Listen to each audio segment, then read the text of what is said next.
Hey guys, Wayback Rewind here. Today we're going to be looking at Kodak's Modular Video System, or MVS. The first camcorders came out in 1984, 1985 with Sony's Beta Movie, JVC GRC1, and Kodak's own Kodavision 2000. And for some reason in 1986, Kodak took a step backwards, came out with this modular video system with a separate camera and separate VCR. Question is, what problem was Kodak trying to solve? And what possessed them to come up with a modular video system in the first place?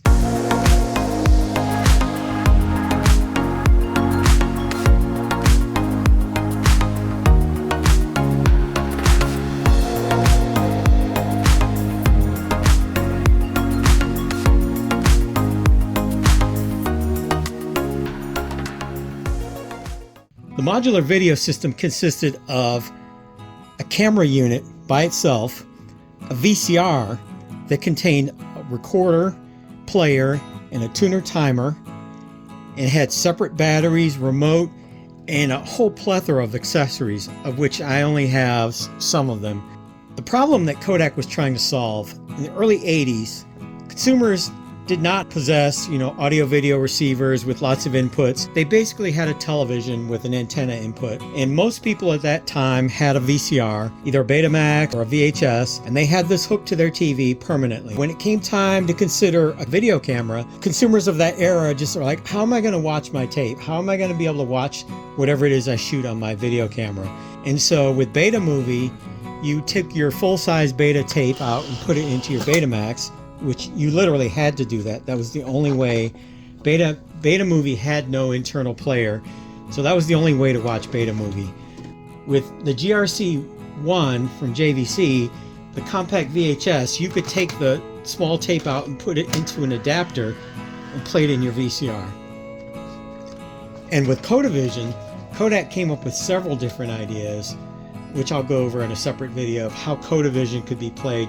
It had a cradle that you actually put the entire camera into, and that was connected to your TV, and then you could use the camera itself as a playback device. Or you could simply have an A/B switch and switch between your VCR, whichever VCR you had, and your camera. In the early 80s, the concept of a A/B switch somehow was too complicated. What Kodak did, what if we replace your VCR with a VCR based on the 8mm system? The 8mm tape was much smaller than a VHS tape. Sony and Kodak worked together to pioneer the 8mm system.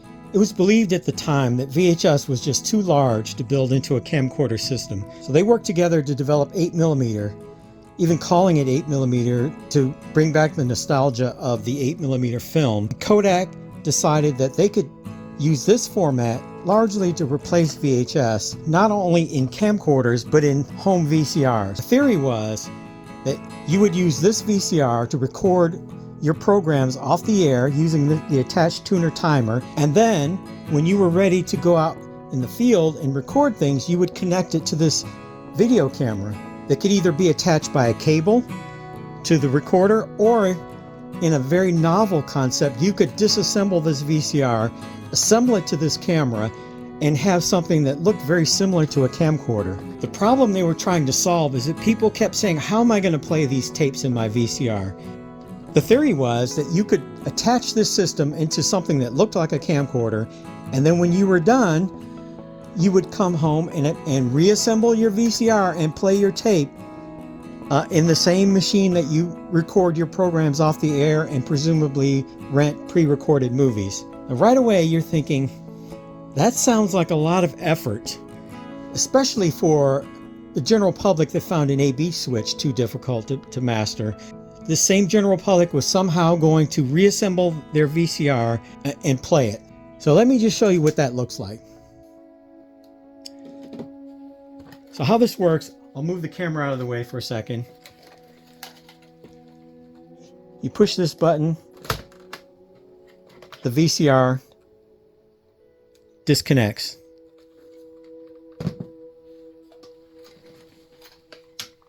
This cover on the back of the camera is removed if you're going to use it with the VCR.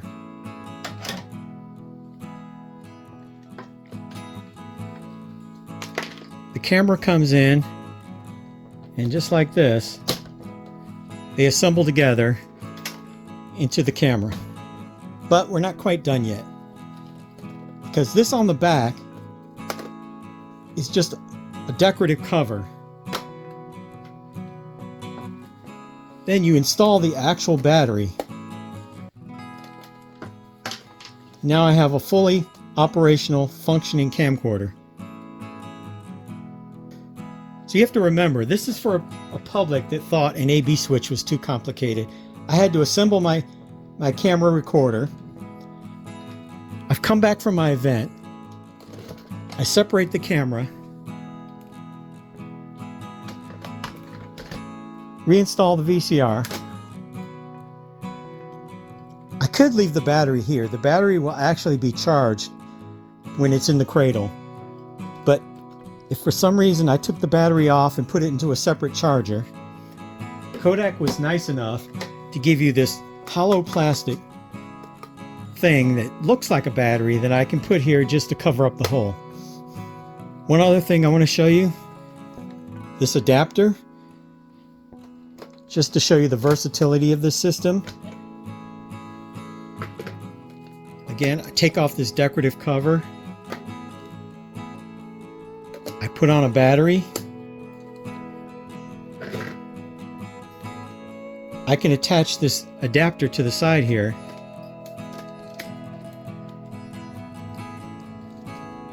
I've now got audio and video inputs and outputs, a battery. I connect this directly to an old school TV of the era through the antenna input. I've got a fully portable VCR here. If this battery were good, I could power it up and show you, but none of my batteries are good.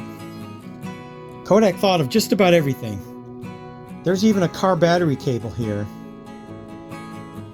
Let's say you want to go out to a remote shoot, or let's say you want to just park and watch a movie in your car. You could remove the battery.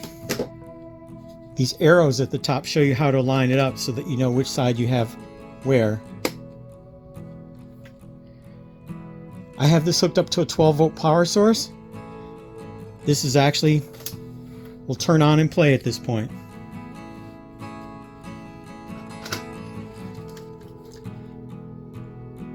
You can see the head spinning in there. This unit actually works, 100% functional.